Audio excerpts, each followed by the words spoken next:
बिस्मिल्लाहिर्रहमानिर्रहीम। अस्सलाम वालेकुम। लास्ट लेक्चर में हमने कार्नोफ मैप का इंट्रोडक्शन देखा था और हमने तीन वेरिएबल या 3 इनपुट कार्नोफ मैप बनाया था और उसकी मैपिंग की थी। आज जो है हम देखेंगे कि 4 वेरिएबल कार्नोफ मैप कैसा होता है। ठीक है, अगर आपके पास 4 इनपुट है तो कार्नोफ मैप कैसा होता है।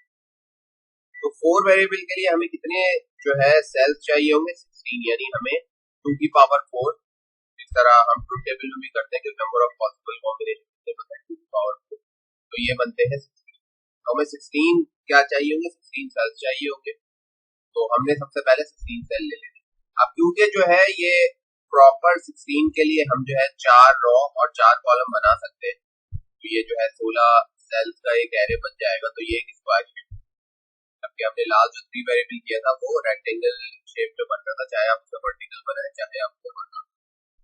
नेक्स्ट हम आपने क्या करना है कि हमारे पास आ रहे 4 वेरिएबल्स होंगे, तो 2 वेरिएबल्स को हम रॉ के लिए रख देंगे और 2 वेरिएबल्स को हम कॉलम के लिए रख देंगे। ठीक है, तो मैंने ए और बी को रॉस के लिए रख दिया और सी और डी को मैंने कॉलम के लिए रख दिया। फिर इसके पॉसिबल कॉम्बिनेशन बनाएंगे हम, और पॉसिबल कॉम्बिनेशन बनाते हुए हमने करना क्या है कि ग्रे कोड को फॉलो करना, यानी एक वक्त में एक ही बिट चेंज। तो ये हमने इसके पॉसिबल कॉम्बिनेशन बनाया और वही बात है, हमने ग्रे कोड फॉलो किया, यानी 000111 10 यानी है 10 आखिर में आएगी, तरीके से 000111 इससे क्या होता है कि जितने भी, चाहे हम लेफ्ट टू राइट जाए या राइट टू लेफ्ट जाए या टॉप टू बॉटम जाए या बॉटम टू टॉप जाए, तो एक वक्त में अगर हम एक सेल से दूसरे सेल में मूव करेंगे तो सिर्फ एक बिट चेंज होगी। यानी अगर हम इस सेल से इस सेल की तरफ जाए तो सिर्फ एक बिट चेंज हो रही है, यानी डी चेंज हो रहा है। यहाँ से अगर हम नीचे जाए तो यहाँ पे क्या सिर्फ एक जो है बिट चेंज होगी, वो बी चेंज हो रहा है। इसी तरीके से यहाँ से अगर हम इधर आते हैं तो सिर्फ क्या चेंज हो रहा है? एक बिट चेंज हो रही है और वो हमारा डी चेंज। ठीक है जी, तो इस तरीके से हमने करना है और अभी हम डिटेल में और भी इसको देखेंगे बार बार। तो आप भी आराम से देख सकते हैं, जो भी पॉसिबल कॉम्बिनेशन बनेंगे एक वक्त में एक ही, जो सेल से हम दूसरे सेल में जा रहे हूँ तो एक वक्त में एक बिट चेंज होगी एडजेसेंट, यानी चाहे हम जो है राइट टू लेफ्ट जाए, लेफ्ट टू राइट आए या टॉप टू बॉटम जाए या बॉटम टू टॉप आए, एक वक्त में जब हम दूसरे सेल को मूव करोगे तो एक ही बिट हमारा चेंज। उसके बाद एक और चीज कहलाती है रैप अराउंड एडजेंसी।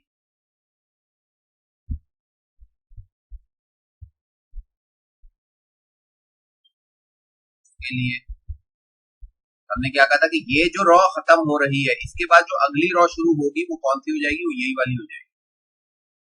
ठीक है, दोबारा से पहली वाली रॉ इधर आ जाएगी। इसी तरीके से कॉलम यहाँ पे आखिरी कॉलम है, इसके बाद जो नेक्स्ट कॉलम होगा वो कौन सा कॉलम आपने अज्यूम करना है? वो ये वाला कॉलम आ जाएगा। ये चीज कहलाती है रैप अराउंड एड। ठीक है, तो 10 के बाद जो अगला कॉलम आएगा ये 00 वाला कॉलम आ जाएगा। इसी तरीके से 10 के बाद वाली जो अगली रो आएगी वो 00 वाली रो आएगी और इसी तरीके से फिर नेक्स्ट चलता जाएगा।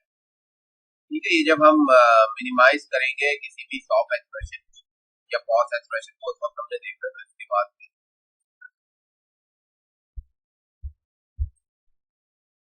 ठीक है जी, तो ये हम आगे लेक्चर में भी बार बार देखेंगे। नेक्स्ट हम चलते हैं, अगर आपको ट्रुथ टेबल गिवन हो और आपने उसको मैप करना हो अपने 4 वेरिएबल के मैप में, और आपको ट्रुथ टेबल जाहिर सी बात है गिवन होगा, 4 वेरिएबल या 4 इनपुट का होगा। तो एक ट्रुथ टेबल भाई गिवन है, ये रहा, सही है।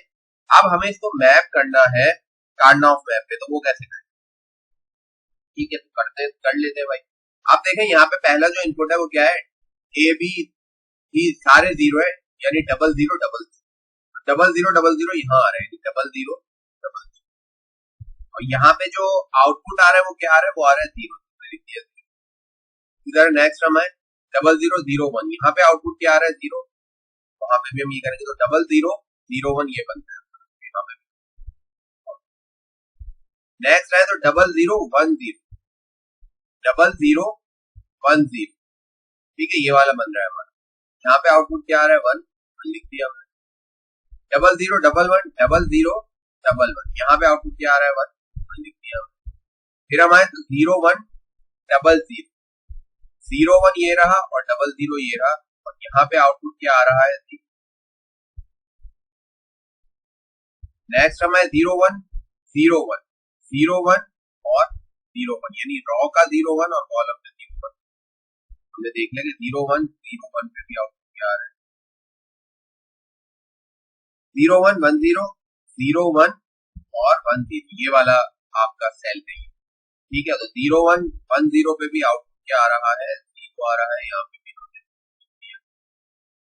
इसके बाद हमारे 0 1 1 1 0 1 और 1 1 ये, यहाँ पे हम आ जाए तो 0 1 1 1 पे आउटपुट आ रहा है 1 0 0 0 1 0 0 0, ठीक है। और यहाँ पे आउटपुट क्या आ रहा है। नेक्स्ट हम चले 1 0 0 1 1 0 और 0 1 1 0 0 1 पे आउटपुट आ रहा है 1।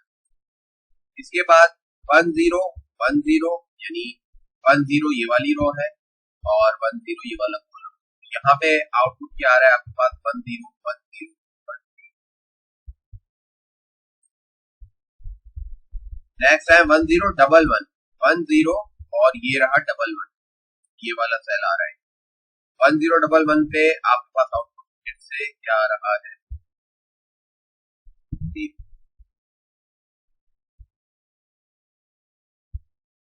1 1 0 0 1 1 0 0 पे आउटपुट आ रहा है 1, ठीक है।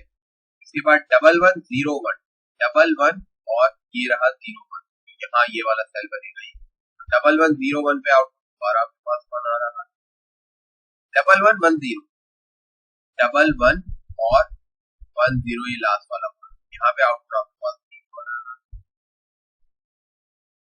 और लास्ट 1 1 1 1, ये एक ही सेल बचा है तो यही वाला होगा।